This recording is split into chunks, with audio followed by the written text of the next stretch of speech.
Welcome to Catch You Outdoors, presented by the Waypoint Podcast Network at waypointtv.com. I'm your host, Captain Rob Modies, reporting to listeners each week from the fabulous Florida Keys. This podcast is centered around great outdoors, includes topics on fishing, boating, beaching, bicycling, hiking, camping, and most anything else related to spending time outside the home or office. So kick back for the next 40 minutes or so and get a taste of my Florida. Hey folks, it's March already. Oh my Lord, I can't believe it. Yeah, it's like January, February are gone. Winter's gone for us. It's pretty obvious now. We still have nice mornings. The mornings down here in the Keys are in the 70s, low 70, like 70, 71, and the highs around 84, 85. No humidity yet, but we know that will come. We got about one more month. March is usually quite pleasant. It's when the fishing really starts to pick up, but we also are overrun. Lots and lots of snowbirds and tourists down here for the next month. A lot of Europeans. Spoke to a couple this past week. Met a couple in Publix down the street from me that were here for 3 days. They're doing a whirlwind Florida tour. They flew into Orlando, did the Mouse, came south to Fort Lauderdale, came here, and then they're on their way over to the West Coast, although they've heard about Sanibel. They're talking about changing plans and doing Naples. And then I think they head back. But anyway, that's what's going on, and it's pretty wild. This week's episode is number 76, combat fishing. I'll get to that in a minute. For some announcements, the usual stuff. I mentioned in last week's podcast that I have restarted my YouTube channel, so get on there and watch. It's under Catch You Outdoors. Excuse me. If you can't find it that way, you can search on my name and find it that way. I added 3 short videos just for something to do. It was fun, so I'm going to obviously do more. Now that I've got the drone up and flying and stuff like that, I think I just shot a whole bunch of drone shots over Florida Bay, and it's just so beautiful, and I want to share that with you all, so I'll get to that hopefully sometime this week. I got 3, count them, 3 published books. What I know about fishing Southwest Florida, Bridge to Paradise, and Take a Kid Fishing, an adult's guide for introducing youngsters to the world of angling. All 3 available here in the Keys at Sandbar Books on Tavernier. You can also pick up the books at 239 Flies in Bonita Beach. That's on the southwest coast of Florida. And at Lear's Economy Tackle in North Fort Myers. And yes, you can order from Amazon Kindle. Not a problem. I love you doing orders from Amazon Kindle. It's all good. It's book sales, especially on fishing Southwest Florida, have been very good. It's nice to, excuse me, get my voice together today. It's nice to collect what I call, I didn't call it originally. I believe Jimmy Buffett and I forget, somebody else coined it as mailbox money. When you got a song out there that somebody plays over and over again, you get royalties. It works the same way with a book. So the royalty check comes and it's mailbox money. I kind of like that. Anyway, so let's do a fishing report. We'll do that right off the bat. The new boat is kind of front and center right now, so I haven't given up on kayaking because I happen to love the access that it provides to the backwaters near my home in Key Largo. Actually, it's fabulous because this whole body of water behind my house is mostly paddle only, no motor zone. So there's a channel through it for boats to get through. But the rest of it is off limits, and I love that fact. I love being able to get in there with kayak, so it's not going anywhere anytime soon. There will be a whole lot more boating than kayak, though. I can tell you that. 2 recent trips to the backcountry via our new flats boat. I headed up to the very north end of Blackwater Sound and found a few fish up that way. Lost a big one. Suspect it was a cuda, but I'm not really sure, because it didn't show itself, but it hit and ran. Could have been a big jack, for all I know. It ran to the edge of the mangroves, so could have cut me off that way. The cudas are crazy, though. Those silvery, those silvery dudes, the toothy creatures, I call them. They love that same bottom consistency that bonefish do. So I'm hunting for bonefish. Is really what I'm looking for, schooling bonefish, especially on the low to high tides. And that's what we've had here in the morning, and really low tides. And all I found is cudas, lots and lots of cudas. but I can't fault that. My friends dubbed me Kudaman a long time ago, 25, 27, 28 years ago. I love catching barracuda. I really do. I think they are like jacks in the we are very maligned category. People don't like to catch jacks on the southwest coast of Florida. They feel like they're getting in the way of their redfish and their snook fishing that they're trying to do in the bushes. I personally really enjoy jacks, especially when they weigh over 8 pounds. You get hooked into your very first one that's in double digits, 11, 12, 13 pounds. It is a party. I'm sorry. It's a game fish. And it got that, slanty-eyed look because people don't eat them. Same for kudas. People do not eat barracuda in the United States. It could be poisonous, quite frankly. It can hurt you pretty badly, actually. It's Sarategua. Is it Sarategua? I think that's how you pronounce it. It's a thing that winds up getting into the meat and accumulates like mercury. It doesn't go away. And it can be very poisonous for people that are allergic to it. And it's because of reef fish, but mostly barracuda. I don't know the reason why. I guess I should really find that out since I'm called, Captain Kuda and Kudaman and all that kind of stuff. Anyway, I find them to be a blast to catch. You don't really target a kuda. Sometimes you'll get lucky enough to actually see one, but they're so light in color. They're so silvery down here in the Keys, especially on a sand bottom. You have no idea it's there until you hook up with it most of the time. Every now and then you see a push or a wake from one of the 3.5 to 4 footers. You'll say, oh, there's something there. But with the smaller guys, the 20 to 25 inch ones, you just, you don't. But they're fun. They hit like a ton of bricks. They jump. They carry on. They flip. They spin. They gnash their teeth at you. I don't know. I find them to be very, very entertaining. Second time around, I went westward into Florida Bay, and I fished around Deer Key. That went well. There was a mix of fish there. That made it entertaining. A mix of fish is always good. Let's see. Sea trout, ladyfish, a jack, a lizardfish, a couple of kudas, and then after about 35, 40 minutes of steady activity on the flat, 3 dolphins show up. I'm not talking about dolphin fish either. I'm not talking about mahi. I'm talking about flipper. And they were adults, and they were on a mission. I don't know if you've ever seen dolphin work a flat, but there is a system to it. You have a leader, and you have a couple followers. It could be 2 to 3 to 4 followers, but there's always a leader. The leader goes in first, finds a school, breaks around them, either clockwise or counterclockwise, kind of like behind them, and then drives them toward the other dolphin. When the school arrives, the dolphin blows up on him. I'm pretty sure there were no mullet to be seen in this area, so I'm pretty sure he was driving the ladyfish schools, and because I caught a lot of little ladyfish, so that I'm guessing that's what it was. Anyway, drove it into him, and then the party begins. These dolphins go absolutely ballistic, throwing fish out of the water, jumping on fish, stuff like that. They muddy the place up so bad there's no way you're going to see bottom for another hour. And then they move on to the next spot. And I moved on because once they do that, quite honestly, it's pretty much over. There's nothing else but maybe a speeding boat or a jet ski that'll drive fish away faster. So let's see. Oh, then where did I go? I kept going west. That's right. There's so many keys I want to take a look at.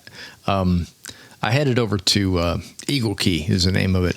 Let me explain something. I mentioned this before briefly, but I'll get a little more detail here. When Janelle and I first started boating here in the Florida Keys and Florida Bay primarily, we did mostly the western side of Florida Bay. So basically from Islamorada straight up and then over to Flamingo and then out, to the west. And we fished all those upper keys, and we did that for about 5.5 years. That was our GPS-less days. No GPS, just a chart and a lap, which means you have to kind of find your way, come back, find your way further, come back, and many, many trips before you get confident enough to really run up into the keys because the water is real tricky, very tricky. Nobody wants to run aground. It's bad for the grass. Number one, it's also bad for spending the night with mosquitoes. So we got really, really good at fish spots. We knew where to go. Like if we wanted a dinner for snapper, we knew where to go. Wanted to catch reds, we knew. Snook, we knew. I mean, we really had a system for this. And Key Largo was just not touched. We went right through Key Largo on the way to Islamorada. To give you an idea, Key Largo is mile markers are in the hundreds, low hundreds. So like we live near 104, and then south, it goes down to like 99 or so. Islamorada is the very, very top 70s, like 79, 78 mile marker. So we went right through here to get there because that's where the boat was, and that's where we did most of our fishing. And so, and we got good at it. No brag, just fact. We got really good at it and had a lot of fun with it. So Key Largo for us, this is a whole nother game. And honestly, it's why we got the boat. We finally came to the realization that the kayak is really fun. No doubt about it. We love the kayaks, but the boat we wanted to see what's up there that we have not seen before. And I can't tell you folks how much water there is up there. It is fantastic. And it goes up into really cool, like crocodile areas and all kinds of neat things up above us here. So, and I have just started. I've only done 2 trips up there. So I can't wait to do more. Weather's not going to cooperate until Saturday or Sunday. There's not that, let's see, I'm recording this on a Thursday. Friday's supposed to be, winds are supposed to start to settle on Saturday and be pretty good Saturday daytime, and then all the way into Sunday. And then I think it goes to pot again on Monday, from what I understand. So anyway, I have been experimenting. I've been eyeballing. I've been looking and eyeballing and casting, but really I'm trying to get a feel for what this whole area looks like and where the fish might be. When I find fish, I typically mimic that, which is a good thing to do. If you fish anywhere else, like if you're fishing Southwest Florida, you're fishing 10,000 Islands, East Coast, and you're doing backcountry fishing, if you find a spot with fish, mimic it. Find another spot that kind of resembles what you were just doing based on tides and winds for that particular day. And that'll make you pretty successful if you kind of play the game that way. So anyway, I wound up by Eagle Key, which is beautiful. You look at it on a chart and you have no idea what you're getting into until you get over there. But that is a big, big area. It has an enormous kind of almost like a lake in the middle of it, which is inaccessible. When I was there, the tide was low, but really looked juicy. There's a channel near there too, a cut-through channel for the Park Service that goes through there to help find your way over to the next bay. But anyway, I'm going to definitely spend more time there. I fished on the outside edges there and got, let me think, I know I got a couple more kudos. Oh, jacks. I got 2 jacks there, which kind of surprised me. And I saw a monster barracuda go by, one of those 4.5 to 5 footers, just a stovepipe. And in a way, I'm glad I didn't hook it, but then I was kind of bummed too. So anyway, no sign of snook and no sign of reds. That's really what I'm kind of keeping an eye out for. I think I'm on the wrong tides right now. The tides are very low. When you go up to a mangrove edge, the roots are pretty much almost not in water. So I'm waiting now. Hopefully by this weekend, the tides will be up a little bit and I can go play around with a little bit more water around the mangrove. I think that'll make a difference. But again, it's a learning curve. Just like anybody else, I'm learning. I used artificials the entire morning, both days. Gulps, they worked great. As did Z-Man soft plastics. I put on some Pearl White Z-Mans on a weighted offset hook, a worm hook basically, but it's weighted, and did pretty well with it. Thing about Z-Mans is you got to weight them in some way. They float. I mean, they are just full of air. It's amazing. You throw one out, you're not going to get any activity out of it if you just throw it on a bare hook. It's got to have something to get it down into the water column. So I did that, and it worked out pretty good. It was okay. The jacks liked it. Not a lot of moving water in the morning. Like I said, it was low. It was just barely turning when I came home, actually. What I will say is we're getting closer to full moon now. That was a half moon day when I went up there on Monday. Yeah, on Monday it was a half moon day. So hopefully now, 3 or 4 days later, we're getting closer to full moon. That should make things a little easier, I hope. Now on to episode 76, combat fishing. This is one of my favorite subjects. It really is. This subject is near and dear to me. And the new boat will play a big part in my love of combat fishing. I've tried it in a kayak. It's stupid. Unless you like being drawn up into the bushes. You might need to wear a helmet, keep from banging your head on the mangroves, but we'll get to that in a second. title comes from a style of fishing that I was introduced to years ago by a fellow fishing guy named Mike. And Mike, you know who you are. Mike liked to really just bang it up close. That was a great style of fishing that he did on really, really big snook. This guy knew how to find the snook, knows how to find the snook. And I met him, a long time ago, Punta Rasa, probably 2000, 2001. What is that, 23 years ago? You got to be kidding me. Anyway, so it was, we would split trips. That's what it was. He would wind up with these groups, where he had 4 guys, and all he wanted to do was take 2 on his boat. So he would call me and he'd get me to join and take 2 on my boat. And then we'd go to his spots. And I kept my mouth shut. I didn't want to die. Mike would kill you. Just don't want to mess with Mike. So anyway, we went back fishing in these areas, and it was crazy. It was close, like small creeks that you could barely turn a 17-foot boat around in. There were old docks, there were pilings, there were trees in the water. It was just about the scariest looking thing you could possibly think to fish in, especially when you have the potential to hook snook between 30 and 40 inches in length living in this area. And I went up with Mike. We went up by ourselves one time. That's how it started. And I threw a shrimp in there. The bait was not healthy. It was dying. The white bait was dying. So I just put a shrimp on, threw it in there. And it got just absolutely smacked. I got taken around a dock pile. I got taken under the dock, got taken over to the bushes, got yanked through the bushes and broke me off. And Mike from the other boat says to me, "There you go, man. It's combat fishing." That was the first time I'd heard that term. And I just thought, man, what a great term. I just love this. And anyhow, I wound up putting a chapter in my book, the Bridge to Paradise book, which is stories about fishing and travel and life is how I titled it. And that story's in there. It's called Combat Fishing. And it's about what it takes to combat fish. Nerves of steel. Not really. It's just, I just find it highly enjoyable. I think it's one of my favorite ways to fish. And so that's where it came from. It's basically, I wrote it as a magazine story originally. Don't ask me what magazine. It was too long ago, 23, 24 years ago. Being careful not to give away too much, and because that's how magazine articles are. And then eventually I was going through a bunch of old articles on my computer to make this book, the Bridge to Paradise book. And I found it, and I thought, God, what a great story, and what a lot of fun that was. And so I rewrote it and put it in the book. So I was browsing the book the other day, and I saw that, and I was, oh man, combat fishing. I haven't talked about that. We really ought to get this on the podcast. So, I'm just going to embellish more here because it's easier on the podcast to kind of go over what it's all about. But fishing for me has almost always been pretty standard fare up to that point. Fishing beaches, bridges, open grass flats, mangrove shorelines, and of course, deep water out in the Gulf or the Atlantic Ocean, reefs and wrecks. All very much fun, but what I was about to partake in my opinion, was the best years ago, and that was combat fishing. This style of fishing is pretty much as close as you're going to get to reaching in and trying to grab a fish with your bare hands.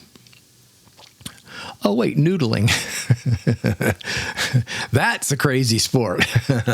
I'm not reaching into mangroves with my hand. I can tell you that right now. No telling what might be living in there.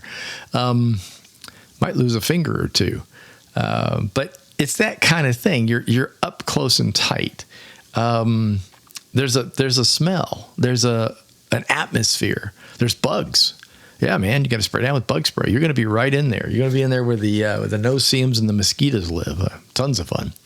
No, seriously, it's not bad. Most days it really isn't bad, but there are times you need to make sure you have the bug spray with you. But I won't ever noodle. I won't ever reach into a hole in the mangrove and grab anything. I can tell you that right now. The water, first of all, is dark in these places. You can't see like you see in the Keys, where you can look into mangrove and look around and go, oh, look at that Cuda line right there. Look at that shark coming down the shoreline. You don't see that in the deep mangrove of 10,000 islands and along the west coast of Florida, the lower west coast of Florida. Most of the combat fishing I did was in the 10,000 islands down. That's pretty much it. Way back up in the 10,000 islands, and a bit of it in the Caloosahatchee River, up north around Charlotte Harbor, up in the small bays. Up there's Turtle Bay and there's Bull Bay up there. Those are the places that I used to like to go to kind of do this kind of fishing. So anyway, the mangrove, that's what I was going to talk about. The mangrove roots, the root system is red mangrove, grows right on the edge of the water. And it's very, very interesting. It survives in both salt and fresh water, either and or both. It sits right in the tidal edge. So in other words, it can be flooded and then it can be dry. It can be sitting on sand as the water goes out. But it provides an amazing habitat for fish and other critters, shrimp and crabs and stuff like that. Imagine, if you will, you take your hand and make like a claw shape with it, like, and then set it down in the sand. That's what the root system looks like on a red mangrove. And then the mangrove grows above that. And as it grows, its branches, as they lean out, drop a root down that goes down into the water, attaches and supports the branch. And another mangrove starts to grow, and it starts to spread, and it turns into an island, if you will. Because of its shape, it adds a tremendous amount of habitat and security for small fish and small critters. And the big fish know that. So on certain tides, the big fish come in to feed. And I'm talking about redfish, snook, tarpon, the resident tarpon. I'm not talking about the big boys here. I'm talking about the tarpon that can be anywhere from a foot long to maybe 25 inches or so in length, maybe 30 inches at the most. And jacks and all other fish, sheep's head, all kinds of trout, all kinds of stuff come and feed in these areas. And they work that area, as much as they can. It's hard to explain. Like on a low tide, it's almost impossible. But on a high tide, they kind of blow in and out of there. They explode. You'll hear noises when you're back there. It'll make you turn your head. Like, was that a fish or was that a gator? The mangrove is also really important to our shorelines. And I always like to stress this whenever I mention mangrove. People had a really bad habit of ripping it up to build houses, and they soon discovered that was a really bad idea. Mangrove, again, is instrumental in habitat. It is the beginning of the habitat. You rip it up, the fish go away, because the bait goes away. It also protects our shoreline from really bad storms. So if you have mangrove growing along a shoreline, you're going to take much less damage from surge and wind and things like that than you are if you just have a beach. Point right now in case is Sanibel and Fort Myers Beach, unfortunately. The mangrove areas did a little better, but they still got flooded. So anyway, but the plants are still there. So it's important that we keep it where it is. And now it's protected. You cannot rip up mangrove anymore. People might try cutting it. They might try doing it. But if you get caught doing it, you are in serious trouble. But to us fisher persons, it is the area that supplies food to the fish that we want to catch. And I think that's probably the most important thing to us. Well, not really.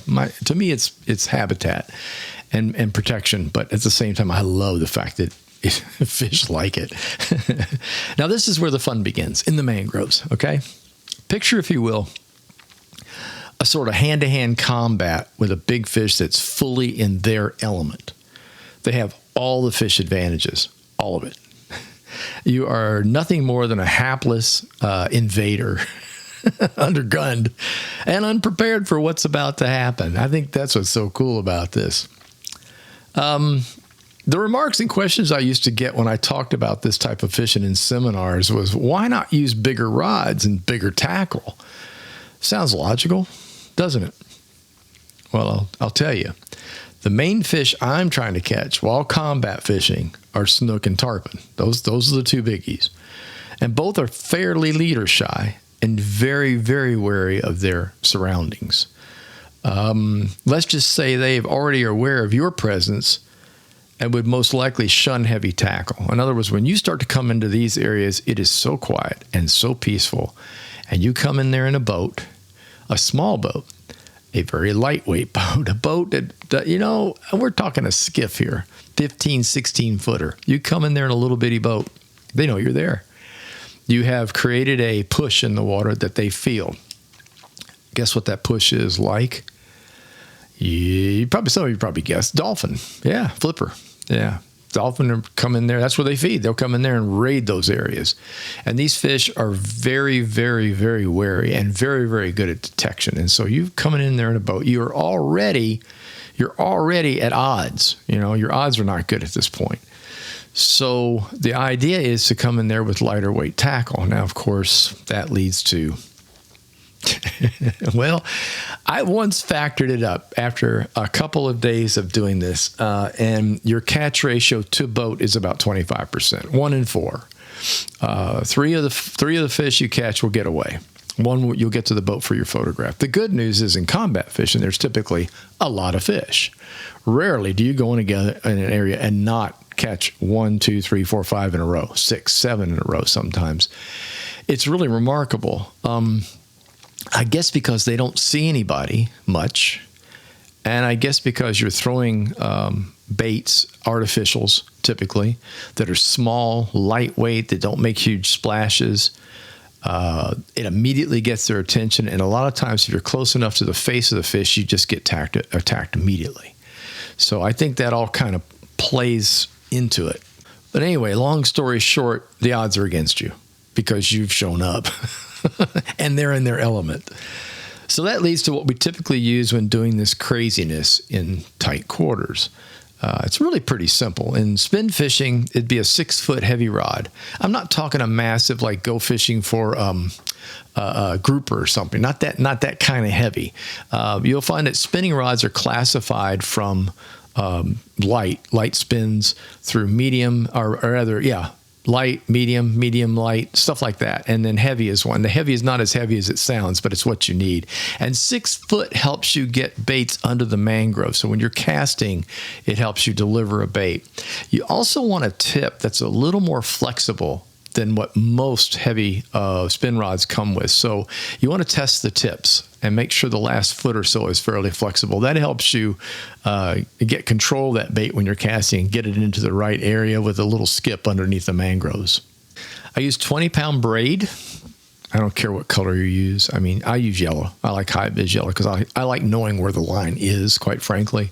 And I'm going to tie a fluorocarbon leader on the end anyway that's about 3 to 4 feet long, and that's going to be 30-pound test. And then to that, you're going to put your small little jig, your small hook, your weighted offset hook, and something soft plasticky that represents little baits. And when I say little, I'm talking less than 4 inches. In a lot of cases, 3 inches is ideal. You really want something small.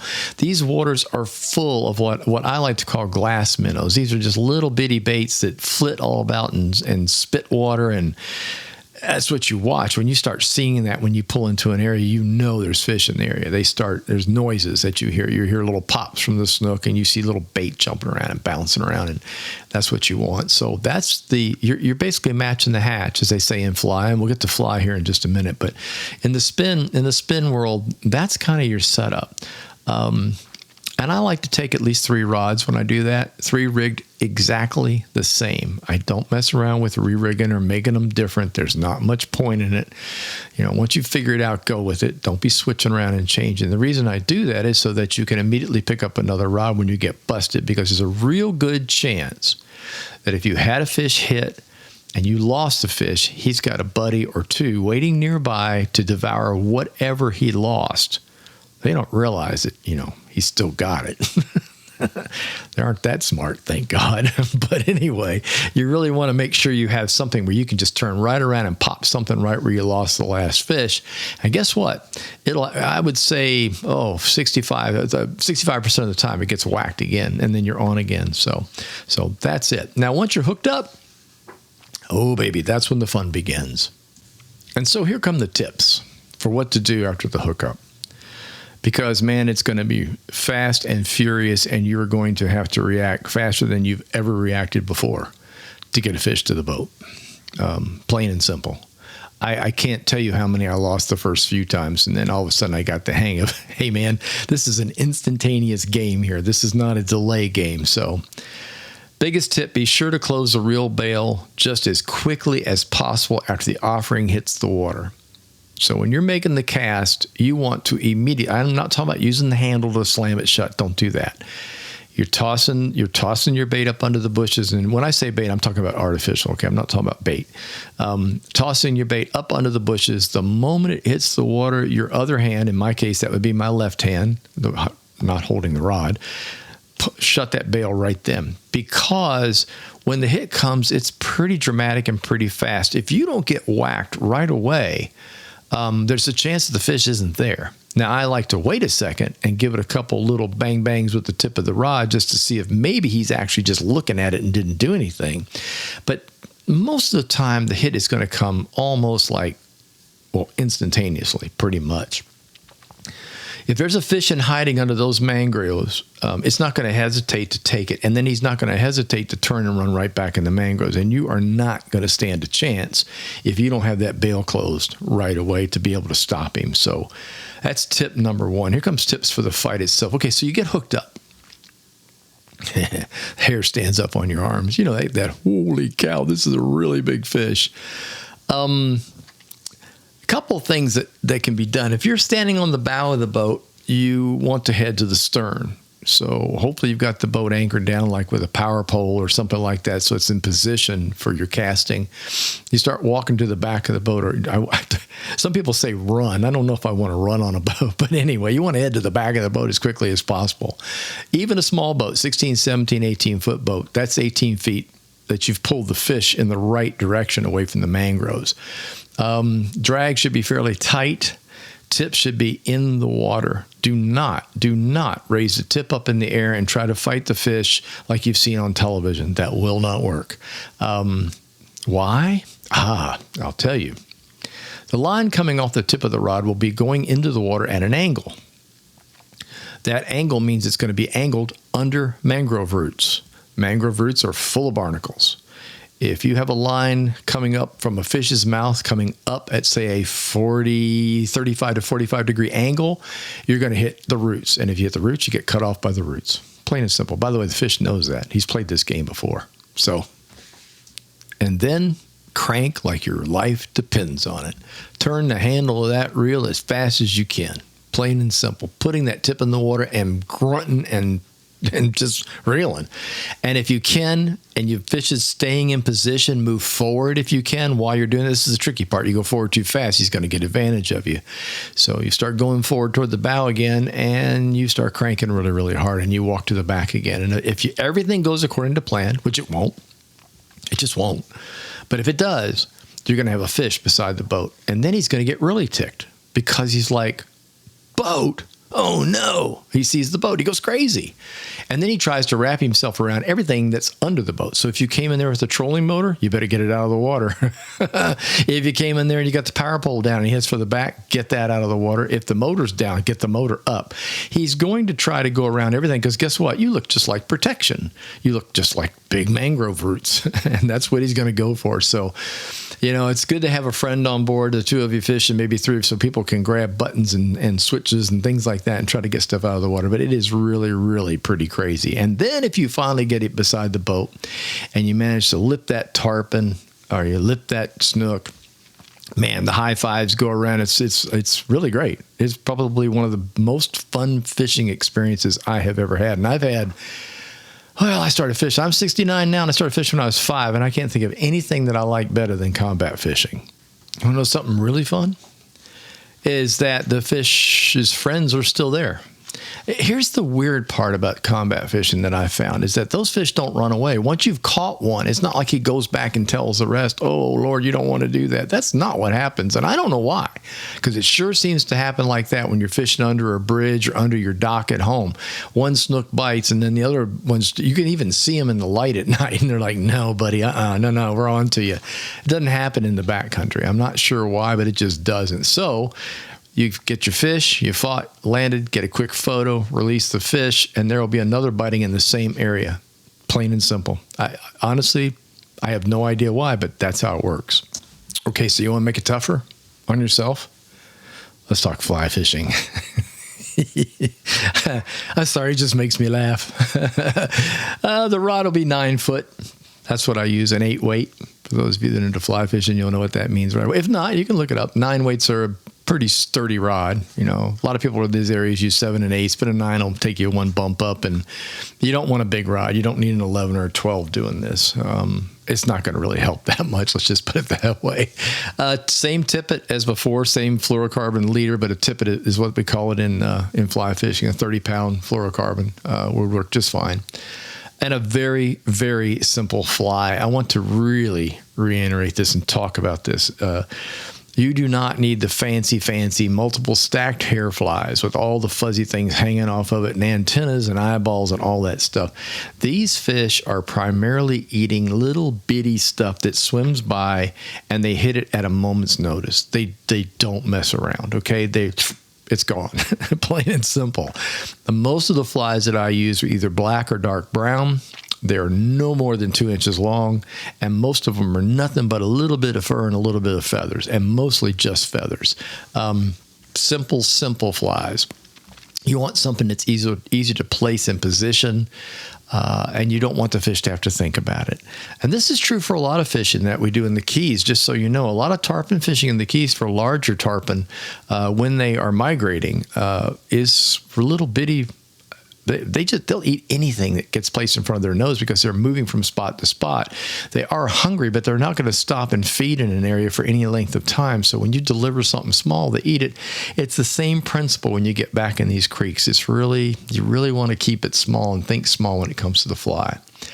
Again, I've had my best luck with dark, small, virtually weightless flies. Don't want to put anything in it. And again, like I said, the black or brown is those are my favorite colors. The thing about that mangrove water is reddish in color. It's dark. And even on a sunny day, not much light's going to get back there. So you are actually fishing in a dark water on almost what would be like a cloudy day. And so you definitely want the darker colors. You do not need bright white. You don't need bright chartreuse, blues, things. You just go with dark, and it'll work out for you much better. Now, what makes fly fishing, to me, easier than the spin is the delivery of the lure, the delivery of the fly. When you're messing around with spin, first of all, you have to add weight, first of all, so you get a little extra splash that could be bad, but I'm not going to say so. Not in this type of fishing. They're kind of attracted to weird little noises, so they don't run away. But a fly is delivered just as soft as you can imagine. It just lights upon the water, especially if it's unweighted. It slowly sinks. They see it, bang, they hit it. The delivery is the big deal with the fly that you can do that's much harder to do with the spin in close quarters. Now, there's pros out there. You watch these bass guys that do bass tournaments throwing baits up under docks. They're really good at this. The average Joe is not. Heck, I fish a lot, and I'm not that great at this. But with a fly, you can put a fly exactly where you want it within, I'd say probably a 6-inch dinner plate pretty easily, consistently. The reason is when you fly fish, the line length is adjusted by you. So as you let line out, you can drop the fly in, see where it lands, and let a little more line out, make another back cast, throw the fly out there again, watch it land, and go, okay, I'm within about 7 or 8 inches of where I want to be. So you let out about 6 inches of line. In my case, it's my left hand. Let a little bit of line out, do the back cast again, and drop it, and it drops right exactly where I want it. From that point on, that's my spot. That's where I want to be every single time I drop the fly. And if you're working a mangrove edge, it just makes it so much simpler. Now, the hookup part. This is where it's really, really wicked. You don't have a reel. You have your hand. You have a reel, but getting the line on the reel is the real trick. For those that don't understand fly fishing, you peel off a bunch of line off that reel, and then you back cast, forward cast, back cast, forward cast to drop the fly in position. If the fish eats, you set the hook by pulling back on the line with your left hand. It's called a strip strike. Instead of stripping line towards you, you're going to pull back with your tight on the line, your fingers tight on the line, and you're going to set the hook on the fish. And then you're going to gently start raising that rod, but not very much, just to make sure he's hooked. And then you're going to drop it in the water. You're going to do exactly like you did in spin. You want to get that tip down. Off to the side is best, and down in the water. In the meantime, you're not on the reel yet. You are still holding on to that line. And let me tell you what, you hold on too tight, your fingers are going to get burned. Fly line is not fun when it goes zip through your fingers. It really hurts. So the trick is to know just how much to let go and just how much to hang on, and to also keep the amount of line that's not on the reel off of the deck. You want it on the reel. So in other words, after you've adjusted your distance, it's a good idea to not have too much sagging line hanging down or on the deck around your feet, like you would when you're fishing offshore or in an open bay area. So try to remember to keep things close and keep things down to size when it comes to the extra line. Finding the fish is different. Fly rods are longer. You can put a whole lot more pressure on them than you think you can. I mean, you can really bow them. I love the feeling of the fly rod. If you're not experienced, you're going to lose fish. I mean, it's okay. To me, it's still the fun of the hookup anyway. But everybody wants that one for a photograph, so I'm not going to say you don't want to get that done. But it's hard. It's hard. But it has its advantages in delivery of something that's really small and looks just like it belongs there. And so you do wind up with a lot of hookups. Last time I went out with the boys from 239 Flies, we did this about 3 years ago when I did this in the 10,000 Islands. I'm going to guesstimate that we had, well, you can ask them, it was probably 10 to 12 hookups easily in this one little bay, of which I got one almost to the boat, one to the boat for photographs, and a couple of the other guys got them to the boat as well. So, we had a really, really good morning. I lost a huge snook that morning. I will say this. It just, it took me to the cleaners, man.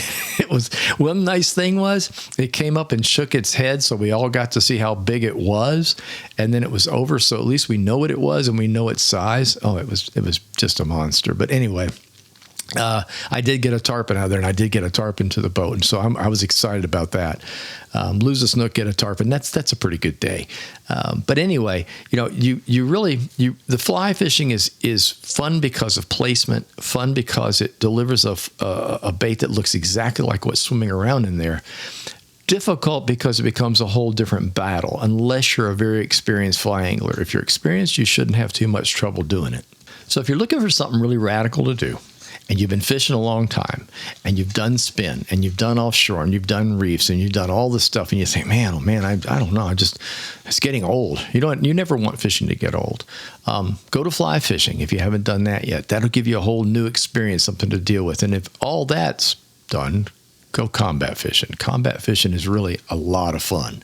Before I sign off, thanks so much for the notes and some really good questions via email and text I've been getting. Keep them coming, and I'll do my best to answer either via the email or I'll answer right here on the show, if it's part of the subject, of course.